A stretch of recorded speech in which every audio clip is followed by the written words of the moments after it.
Today we cover college testing and is college worth it? You have kids, they grow up, and before you know it, it's time to plan for college. Where do you start? How much is it going to cost? Will you qualify for financial aid? Should you be looking into scholarships? When will you be able to retire? What about student loans? The list of questions is never ending. The good news is, all the answers are right here. Welcome to the Taming the High Cost of College podcast. Here is your host, certified financial planner, Brad Baldridge.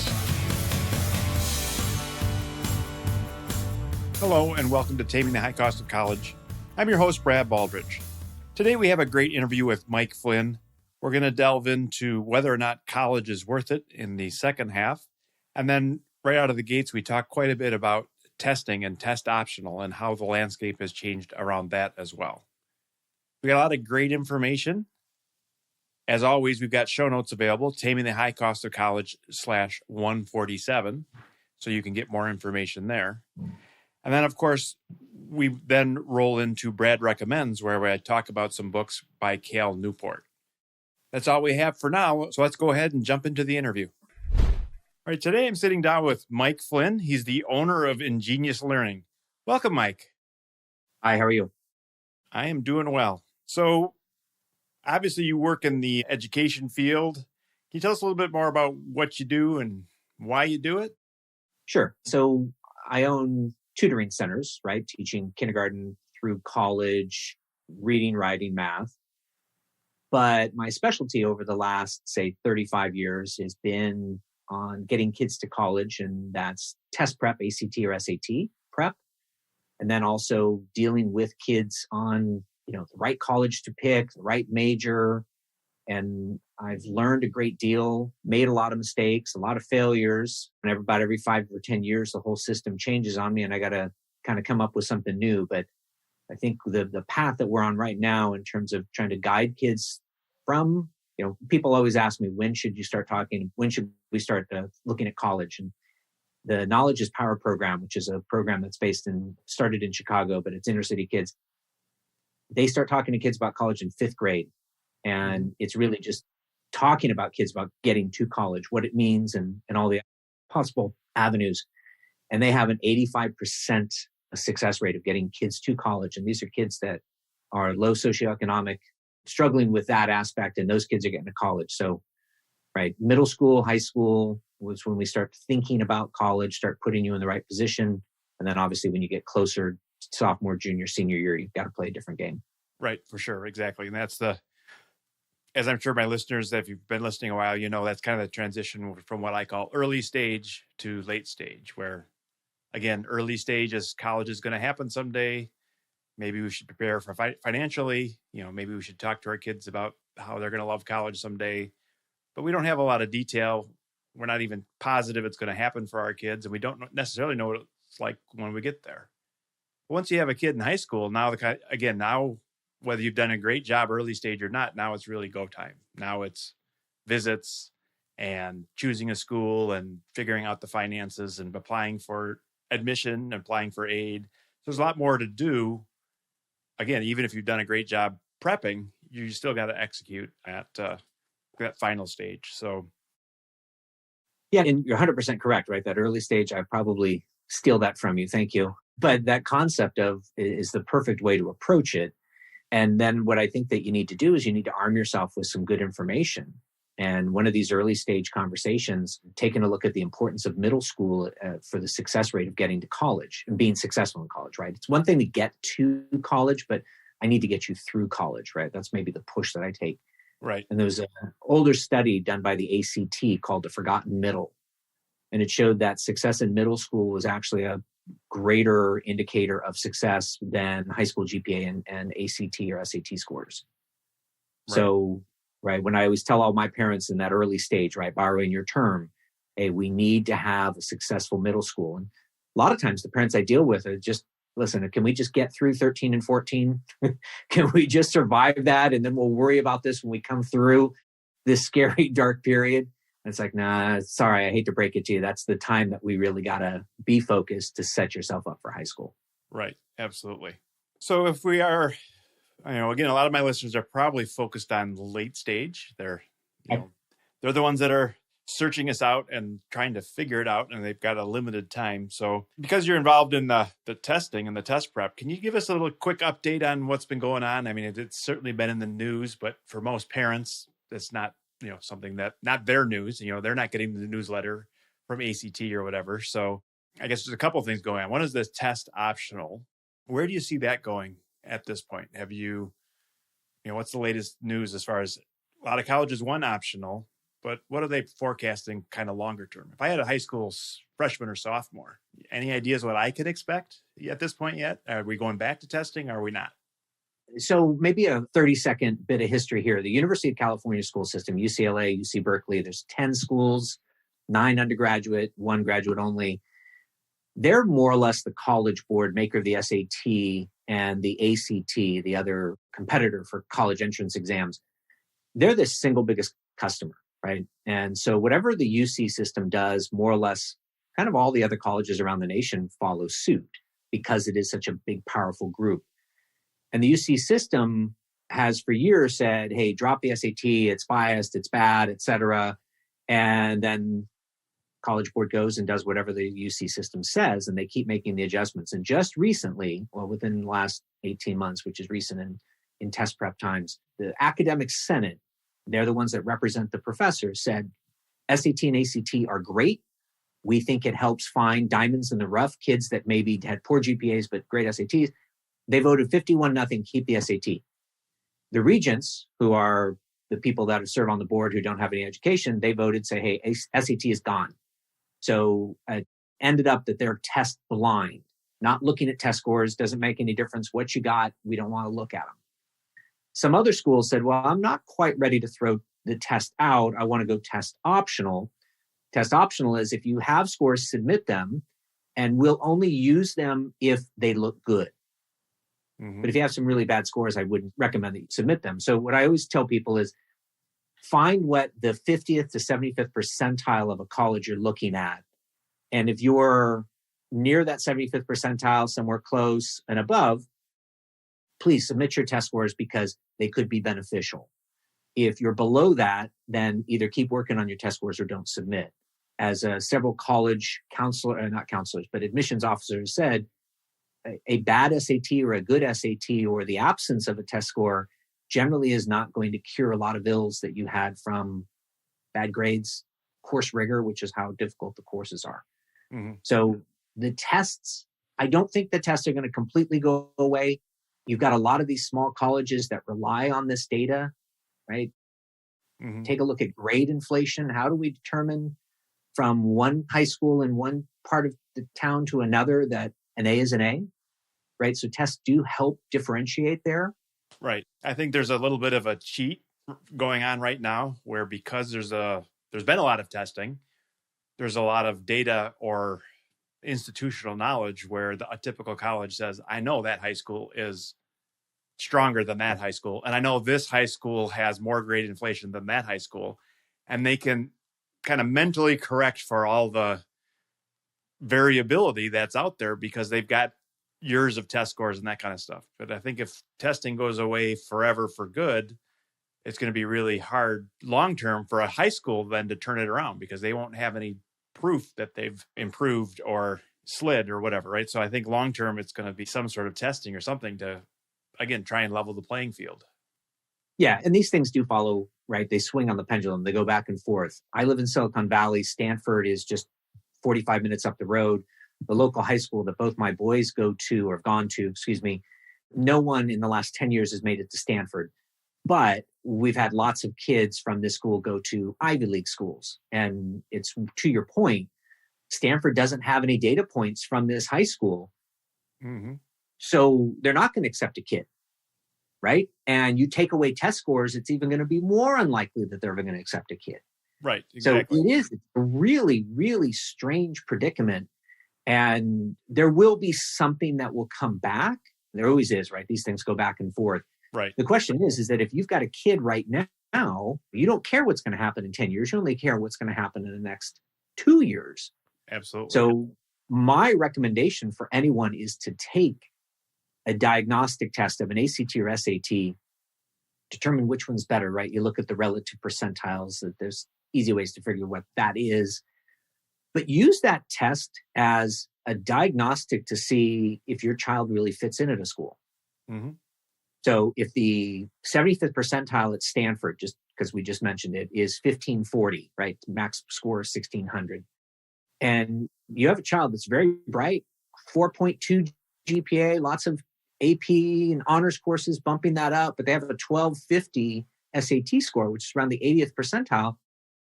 Just because Stanford is test optional doesn't mean that you should go to Stanford, mm-hmm.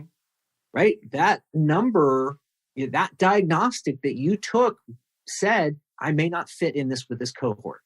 Right. Doesn't mean that I'm not smart. It's just that they're letting in this group of kids that are all these machines. Right. And I just might be a different type of student.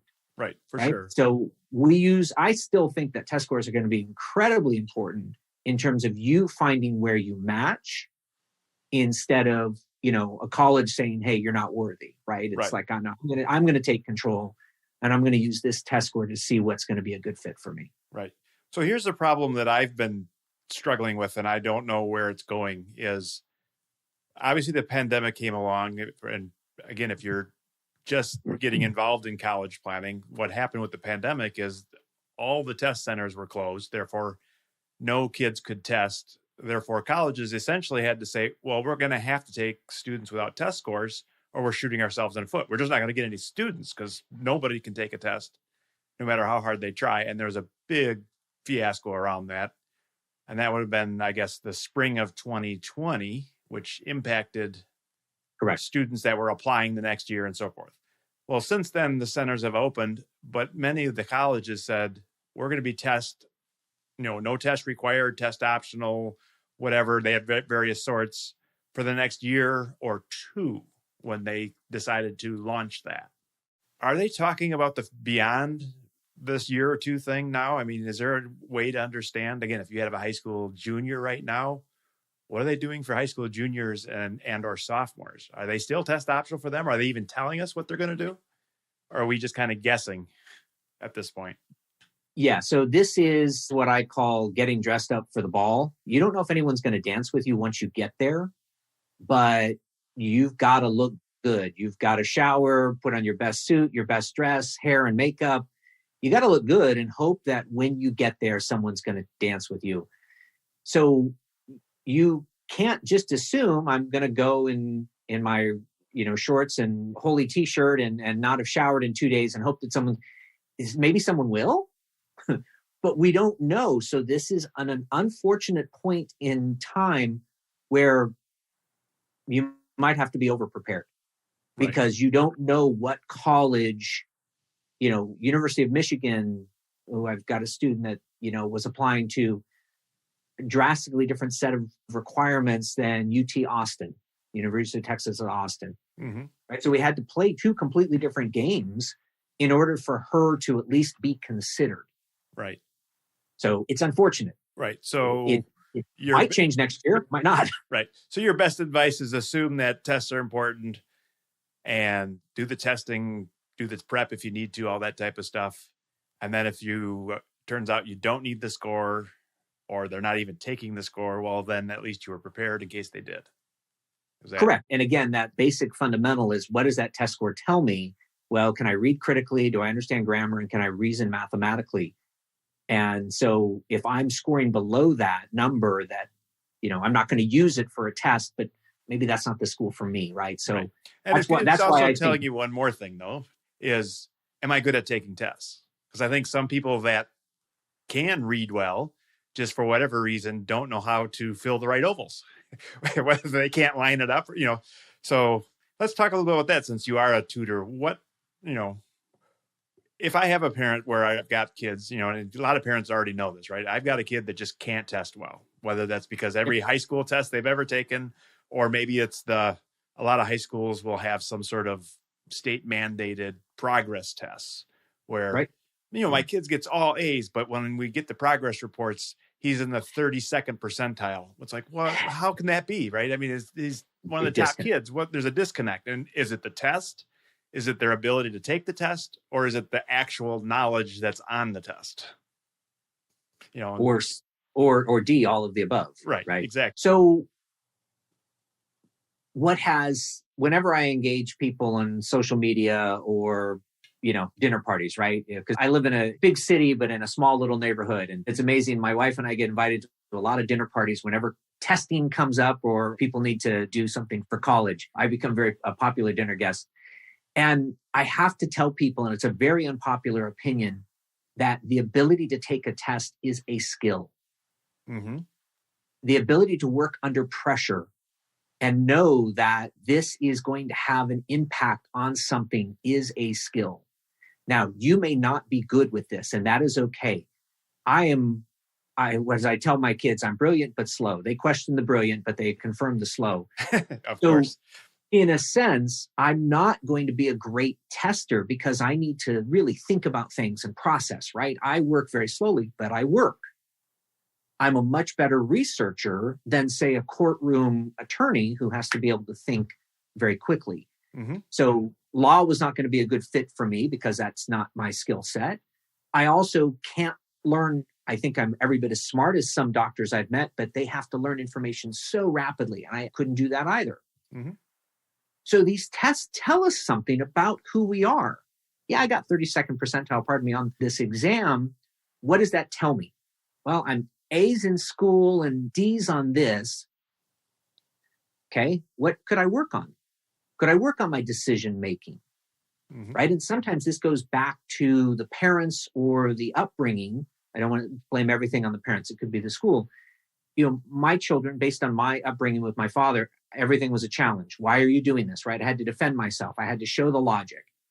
And I think I'm good with that.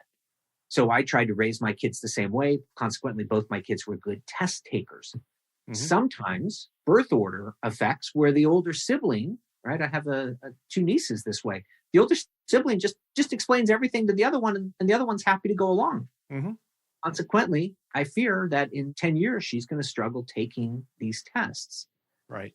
So if we don't score well on tests, let's diagnose why. Is it knowledge? Well, the easiest way to learn that is to take an SAT or an ACT untimed. How did you do? What was your content score? Right? You took 8 hours to take a 4-hour exam and you got a perfect score. You would have zero issues with content. You have a pacing issue. Right. Okay. I take an untimed test and a time test and my score is exactly the same. Pacing's not my worry. Content is. Right. Right. So again, those tests can be really just flipping the perspective. And let's use this test as a diagnostic for my skill set and then determine what do I need to do. Now, I've maxed out on my pacing. I know all the content back and forth, but I'm going to struggle when it comes to going fast. Okay. Maybe I don't belong at a school where 99% of the kids have 99th percentile scores. Right? MIT and Caltech, not going to be for me. I have a degree in humanities. Great. The test and the GPA told me that. And that's why I think tests, I actually still have some sort of test has some sort of importance. Right. Right. We got to work out any biases and things like that. But that value of that test and working under pressure does have an impact. Right. And I think one of the arguments I've heard out there is, with the people that can spend all this time and effort with tutoring and prep and all that kind of stuff, they're the ones that get the good score. And I guess my answer to that is some colleges, that's what they're looking for, is somebody that can get a top score. They don't care how hard you worked at it or how many times you worked at it, et cetera, but they want to know that eventually you can get there. I mean, there's some kids, there's lots of people out there that no matter how much tutoring they get, they're just not going to learn the higher level math. It's just not their thing. Yeah. And it's never going to happen. Right. Raising your hand, I see. Yes. Yeah. So again, let's go back though, right? Everyone says, and that was the Khan Academy coming out and making all of these, hundreds of hours of free prep.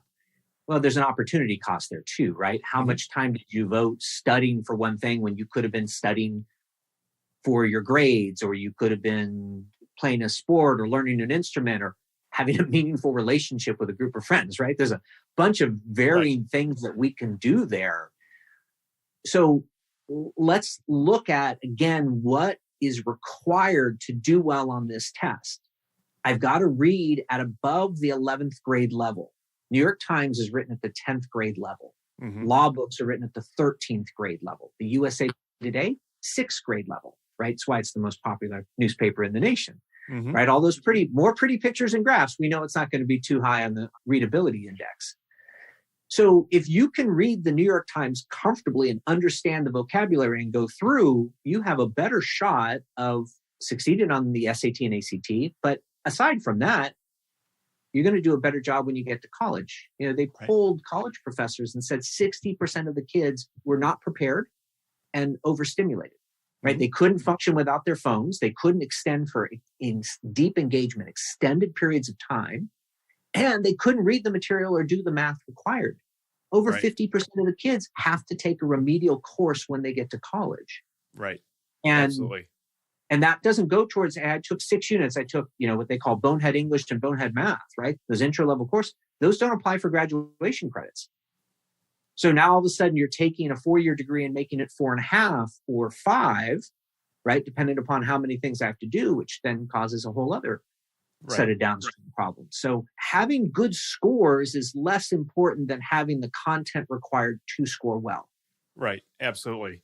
So, and I think another thing to really understand is kind of what the goals and the capabilities of the student are, right? I mean, if you've got the valedictorian or the salutatorian at your high school, you're going to have different goals around testing and different school lists and that kind of thing than if your kid is struggling to just get through high school and you're thinking, well, maybe community college, maybe 4-year college, maybe no college at all. We're really struggling with what the next step is going to be.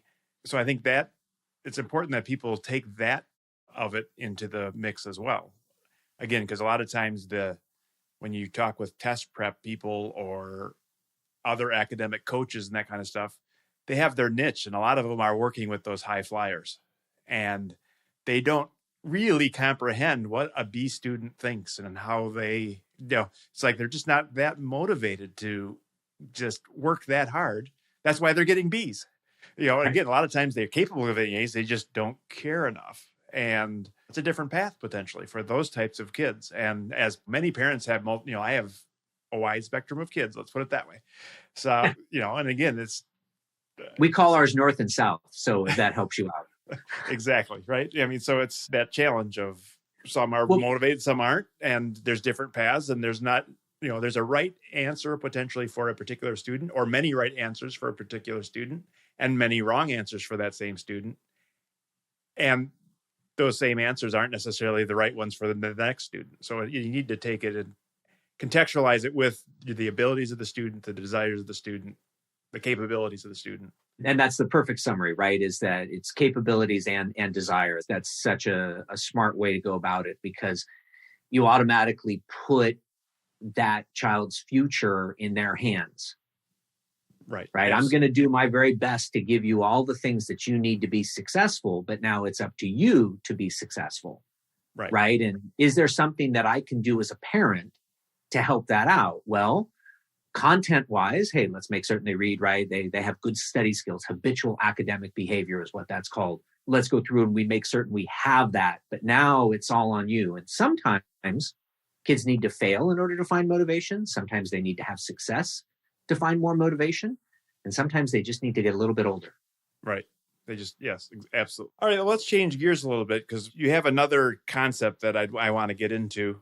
You call it the 5-10-20 rule. And I'd love to dig into this I'm a little bit of a data geek, as are you apparently. So can you tell us a little bit about what that's about and why we would care? Sure. In Silicon Valley, by the way, geek is that's like a badge of honor, right? So, yes. you're just, yeah.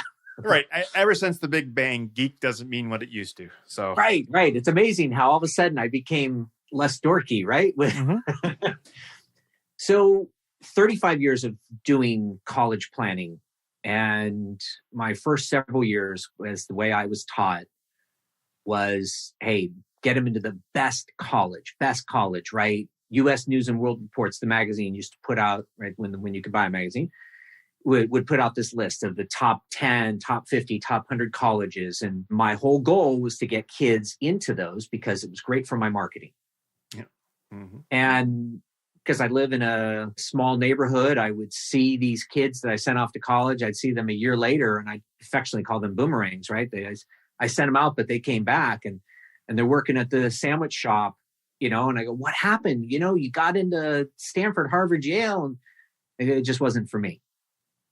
So after a lot of failure, I stopped blaming the kids and said, well, it's got to be my fault, right? I'm putting kids into the wrong situation. So through a lot of different variations, I started to recognize, well, the longer that a kid goes to college without a degree, the more likely they are to actually get the degree. And that degree kind of unlocks a lot of things, right? It's just easier. And then once I have that degree, what can I do with it? When does this become an investment? My college experience is an investment versus an expense. And then finally, what is this sector that I'm going into? What's kind of the 20-year tailwinds? What do I do? Am I going to have to worry about a job? And a quick example of that is journalism right now. Everyone with a phone and a Twitter account is a journalist. Mm-hmm. So for you to go spend a lot of money going into journalism, I think it's a noble pursuit, but that's going to be tough. That sector is going to look a lot different in a handful of years. I don't think there's a 20-year outlook. So 5 stands for, can I graduate within the national average, which is 63.8%. So I set my number at 70%. Does my college and my degree have a 70% chance of graduating within 5 years? 10 years, so by age 33, right? If I graduate at 23, 18 to 23, that 5 years. By 33, what's the ROI, average ROI, right? I know averages can be a sticky word there. What's the average ROI on this degree from this university? And then what's my outlook for 20 years? And there's now data that gives us all of this. Now, for you, because I respect the fact that, hey, not everything can be average. That's true. Just because some other person failed in this doesn't mean that I will. And that has to be factored into all this. So we want to use this data to help our logical process, but we still need to figure out the emotion when we go to decide for this college and this major. Right. So I'm hoping we'll be able to put, a link to the database that I've absolutely created. And, parents can go there, and it's a database that I would want as a parent. And as my son, I have a senior who's going through this, my baby, right, is going through this process. And every time he wants to apply, I go right to my database and I said, well, Case, I don't know if this doesn't have great long-term prospects at this school. But then, look at this one, this does. So it helps guide us. Is it going to be that final deciding piece? No.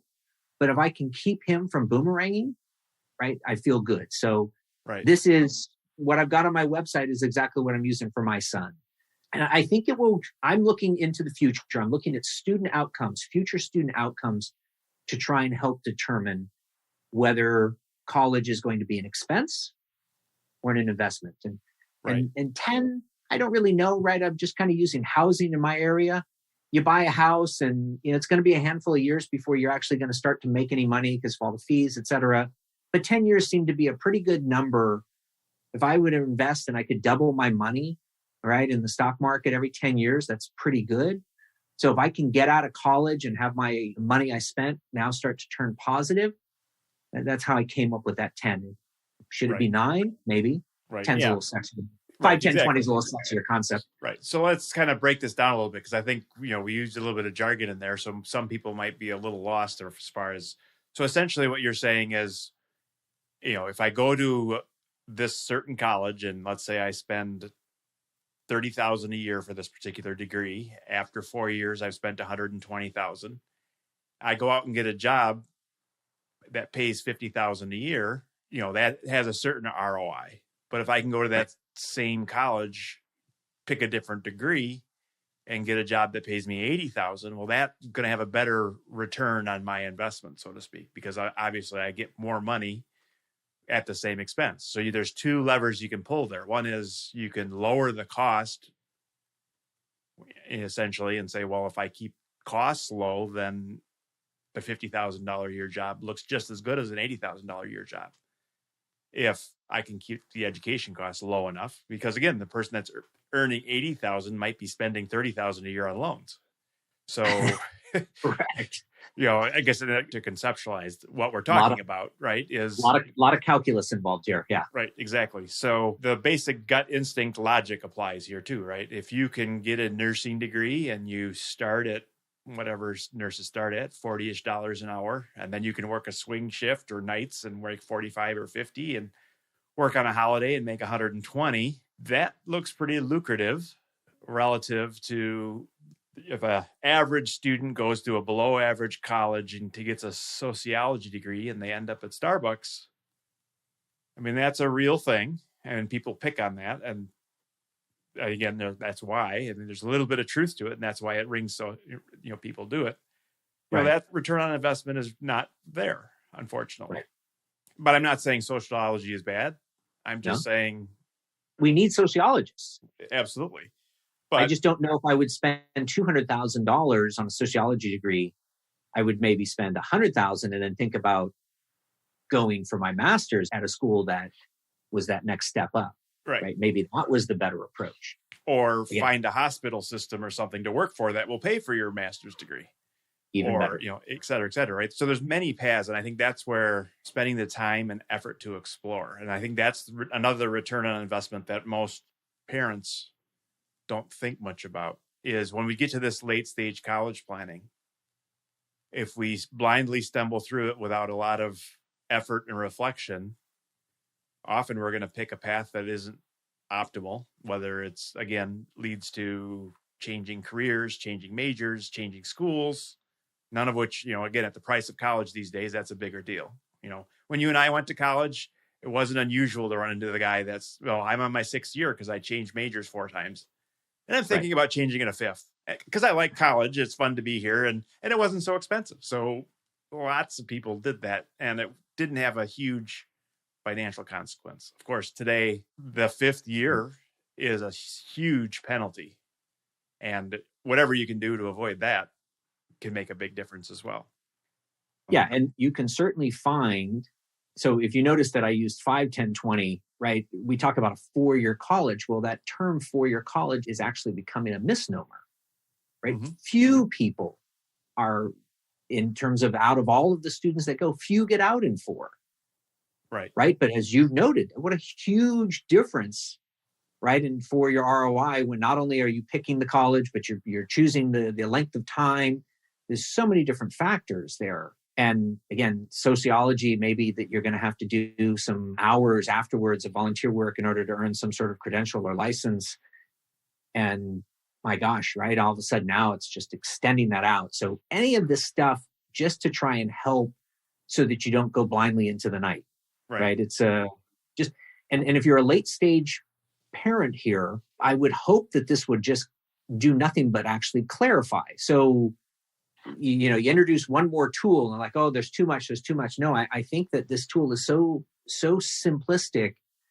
This concept of like, oh, okay, checks that. Okay. All right. This now becomes one of the schools. There's 2,000 schools that we can look at. Mm-hmm.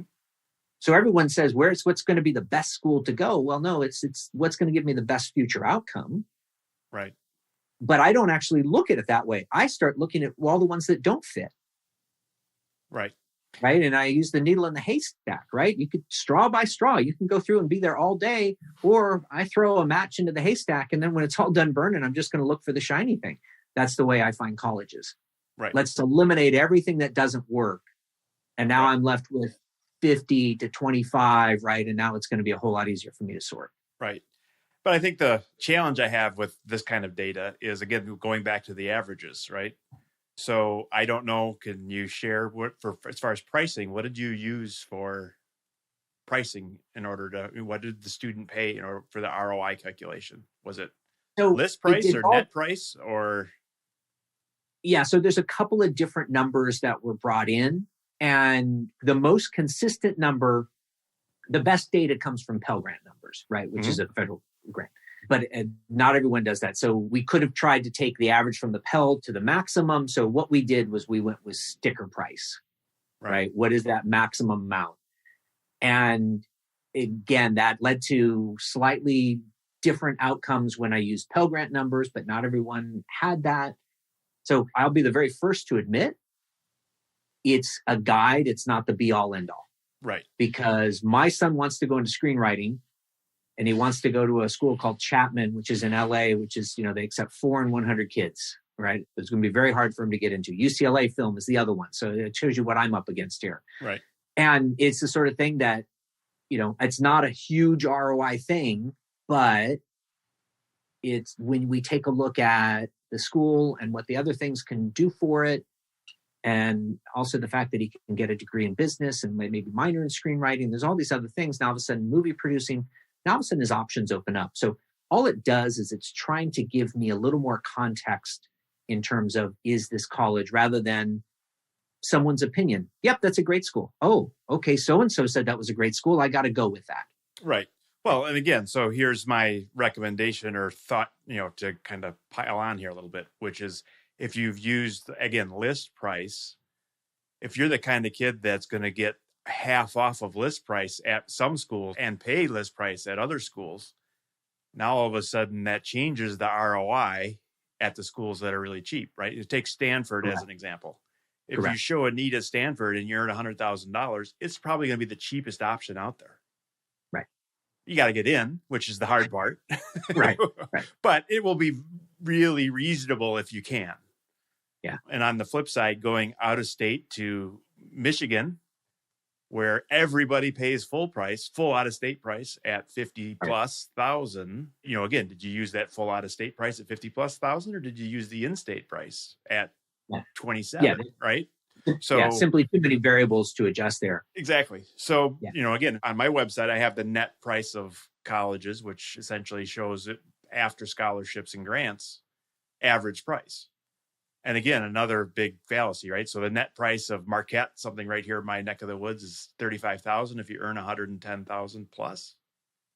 Does that mean you're going to pay 35? No, because I've seen families pay full price, and I've seen families go at a much, get a substantial scholarships.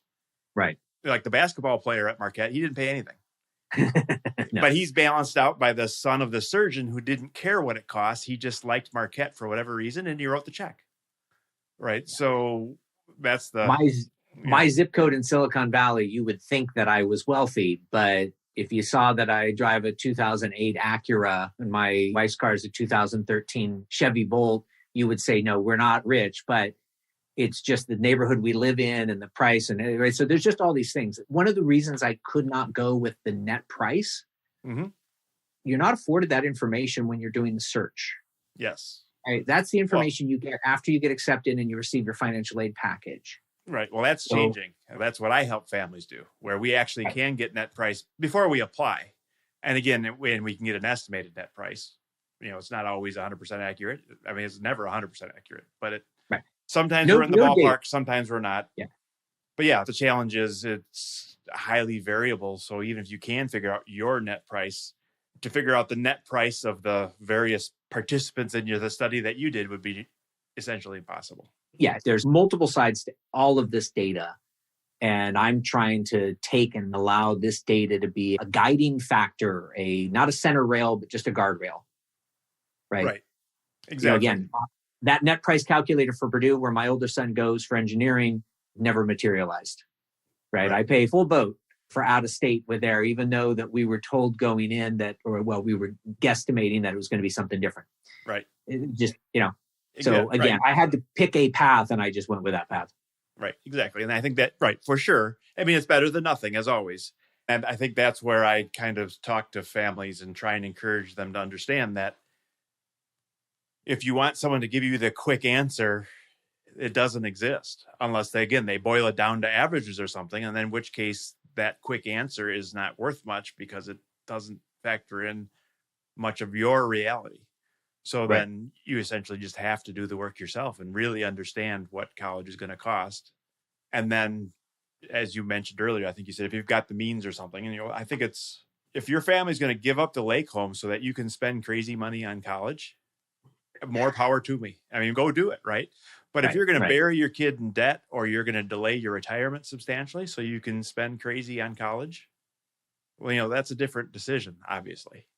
many of us earn our money and we spend it foolishly one way or the other. If we spend it foolishly on education, great, right? I mean, but on the other side of that coin is, we were talking before we started the recording that parents should be the adult in the room, and they're the ones that should, again, try and put some sanity back into this decision process.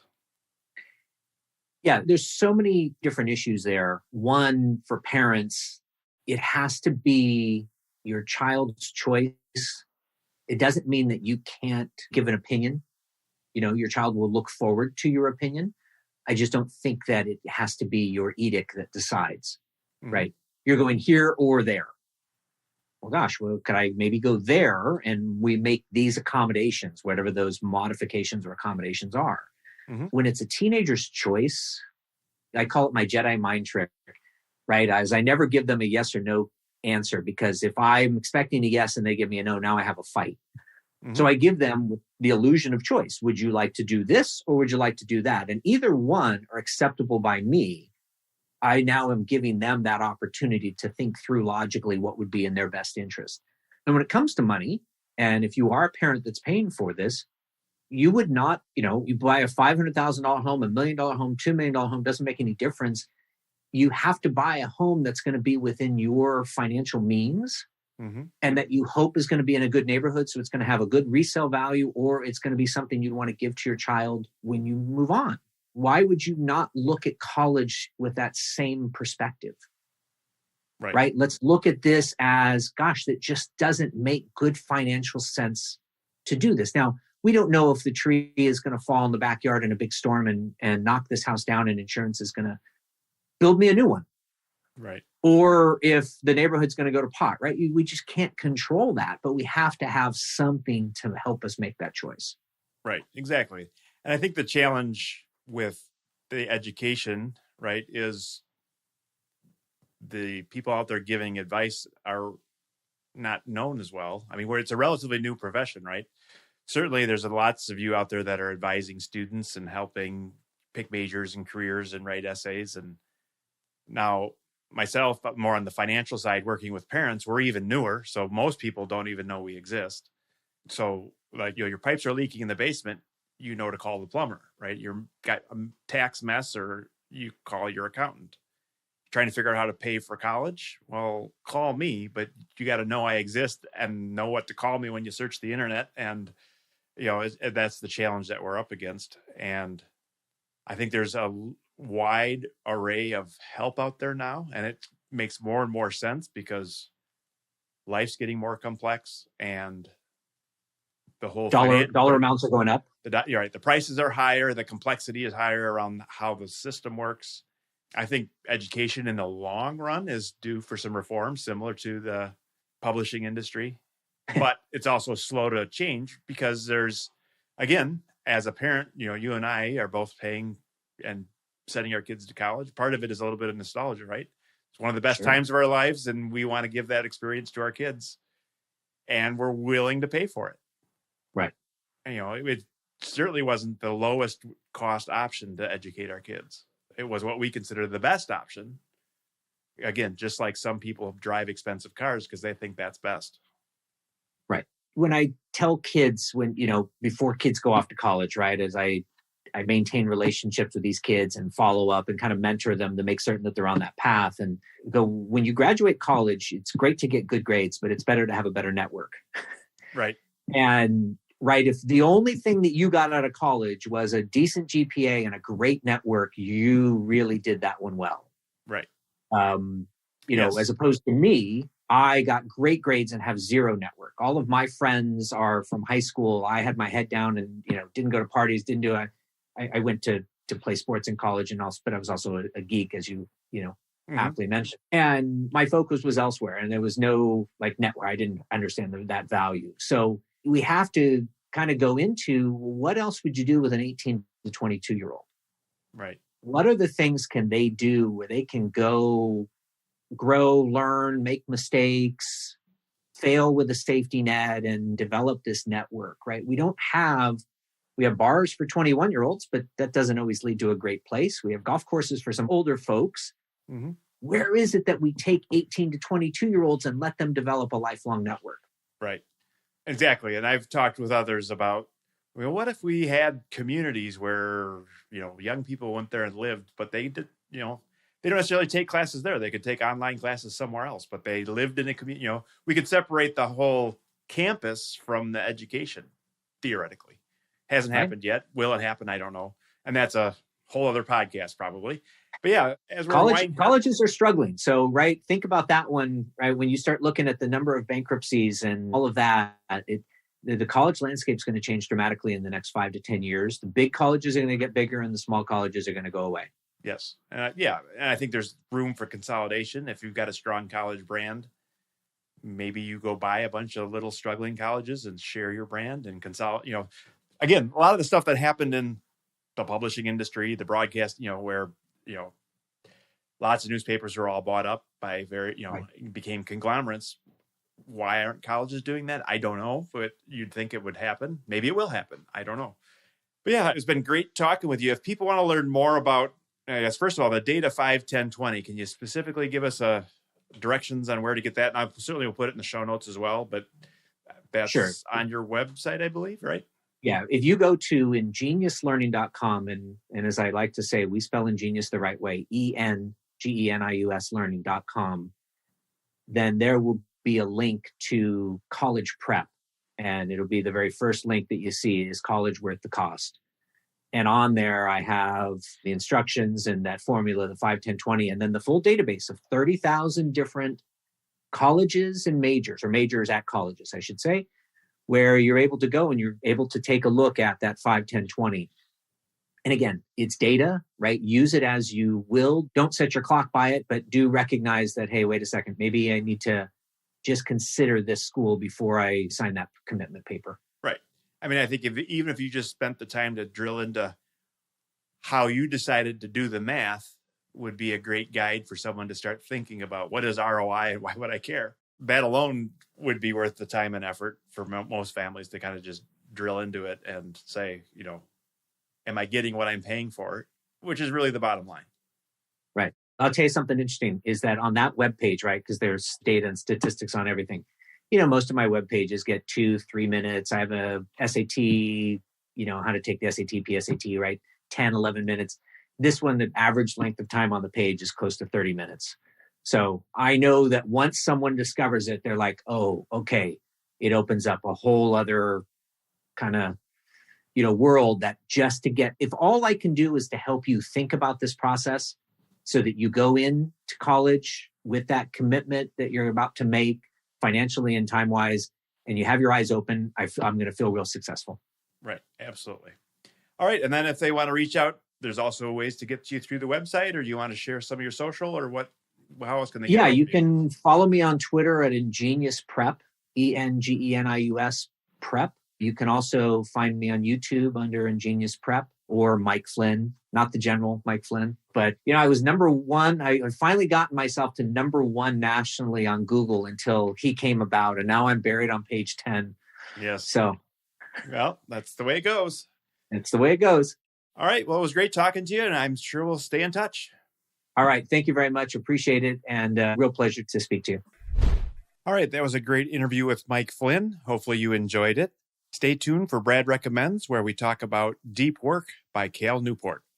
The latest tips, tricks, and tools you can use today. This is Brad Recommends on Taming the High Cost of College. Today I'm recommending Deep Work, a book by Cal Newport. In this book, Cal talks a lot about how, as a society, we're struggling with the distractions of social media and computers and email, et cetera, et cetera. And I think he has a great point in this book where he kind of talks a little bit about the major distractions and how challenging it is to get focus time in order to get into a project deeply. Now, if you're as old as I am, you can perhaps appreciate it a little bit more, because I didn't own a cell phone my entire life. Obviously, I didn't get a cell phone until I was 25 or so. So for a long time, we didn't have the distractions, at least not in the same ways that we do now. And I think for many of our kids, our students out there, they don't know anything without a cell phone. And so I see it in my kids, and I think many of us parents see it, that generally kids don't really have the capability of focusing on something for a longer extended period of time. And so the reason I'm pointing out the book is you know, as parents, for your professional development and understanding, but it also might be something then that you can delve into a little bit with your kids, because I think going to college and academic pursuits and those types of things do require, at least so far, that you be able to focus and spend some time studying or spend some time reading or synthesizing ideas and writing. All the creative ideas that many people have to work on require some focus time and deeper thought. And it's hard to get into the groove and get to work. And many times we get interrupted and distracted by all the other externalities that are out there. So again, it's, you know, looking through the reviews, many people appreciate deep work. And Cal Newport is an author that I recommend often. He actually wrote a book when he was just out of high school on how to do well in high school, and he's got other books as well. A lot of his work is very good. I've listened to his audiobooks of a couple of these different books now. And I recommend, again, as kind of self-development and some ideas that, you know, I haven't seen elsewhere as much as I have in his work. We'll put links to his work on Amazon, etc., where you can go out and get it. I tend to listen to his audiobooks, which are pretty good. All right, so that's all that we have today. I appreciate you listening. As always, if you can give us reviews on iTunes or wherever you're getting your podcast, that would be fantastic. It helps people find our podcast. As always, show notes are available at tamingthehighcostofcollege.com/147 for this episode. We will talk to you again next week. Thank you for listening to the Taming the High Cost of College podcast. Now it's time for you to take action. Head to tamingthehighcostofcollege.com for show notes, bonus content, and to leave feedback for Brad. The next step on your college journey starts now. Brad Baldridge is a registered representative of Cambridge Investment Research and an investment advisor representative of Cambridge Investment Research Advisors, a registered investment advisor. Securities are offered through Cambridge Investment Research Incorporated, a broker-dealer and member of FINRA and SIPC. Brad owns two companies, Baldridge Wealth Management and Baldridge College Solutions. The Baldridge companies are not affiliated with Cambridge Investment Research.